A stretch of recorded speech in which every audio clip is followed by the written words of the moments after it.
Для отримання відзнаки президента України медаля 70 год вызволения Украины от фашистских захопников запрошується генерал-лейтенант Садовниченко Вадим Прокофьевич.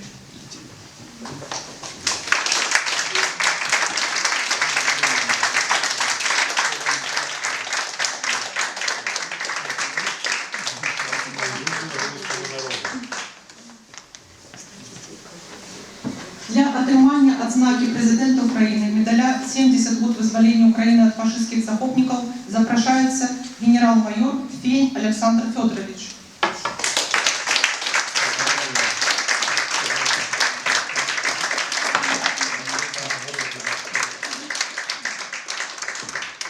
Я служу трудовому народу.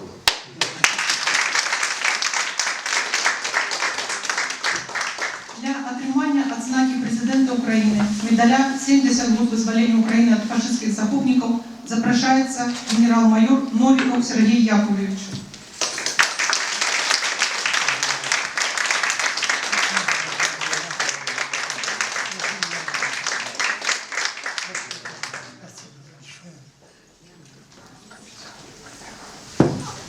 Для отримання відзнаки президента України медаля 70 год вызволения Украины от фашистских захопников запрошується майор Анцелевович Лев Самсонович.